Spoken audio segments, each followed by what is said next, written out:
যদি কিছু মনে না করো তাহলে একটা কথা বলতাম। হ্যাঁ বলুন। কালকে তোমায় প্রথম দেখার পর আমি সারা রাত ঘুমাতে পারিনি। মনে হচ্ছে তুমি যেন অনেক দিনের চেনা। পুরো তোমাকেই দেখতে ইচ্ছা করছে, তোমার সঙ্গে কথা বলতে ইচ্ছা করছে। জানি না এটা কেন হচ্ছে।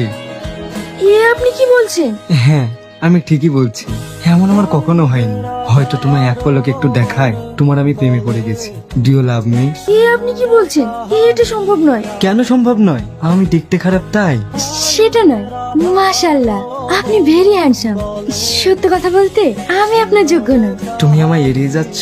আমি কিন্তু সত্যি বলছি, তোমায় প্রথম দেখায় আমি তোমাকে ভালোবেসে ফেলেছি। আপনি আমার মতো একটা সাধারণ মেয়ের মধ্যে কি এমন দেখলেন যে আমায় ভালোবেসে ফেললেন? অনেক কিছু, যেটা আমি চেয়েছিলাম সেটাই তুমি। আপনি আমার সম্পর্কে জানলে এই কথাটা দ্বিতীয়বার বলবেন না। আর আপনার ভালোবাসাও হারিয়ে যাবে। কি এমন কথা বলো? আমি তোমাকে সবকিছু বিনিময়ে ভালোবাসতে রাজি আছি। একটা কথাই জেনে রাখুন, আমি আপনার যোগ্য না। আর আমার মতো এই হতভাগীর কপালে ভালোবাসার স্বপ্ন দেখতে নেই। কারণ আমি জীবনে অনেক কষ্ট পেয়েছি, আর নতুন করে পেতে চাই না।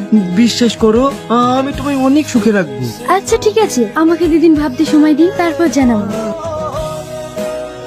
কি রে, কলেজের লিডার তোকে কি বলছিল?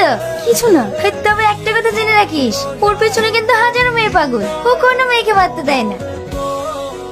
তুমি না কিছু ভাবলে? হ্যাঁ, আমি জানি আপনি অনেক ভালো মানুষ। প্রতিটা মেয়ের স্বপ্নই আপনার মতো একটা ছেলে পাওয়া। আমিও আপনাকে পছন্দ করি, কিন্তু সত্যি কথা বলতে আমি আপনাকে ভালোবাসতে পারবো, কারণ আমি আপনার যোগ্য নই। কষ্ট পেন না, দেখবেন আমার চেয়ে আপনি অনেক ভালো মেয়ে পাবেন। সান্ত্বনা দিচ্ছ? আমার অন্য মেয়ে নয়, তোমাকে চাই।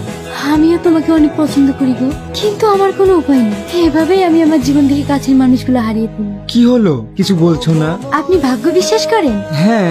আল্লাহর কাছে দোয়া করেন, যদি আপনার ভাগ্যে আমি থাকি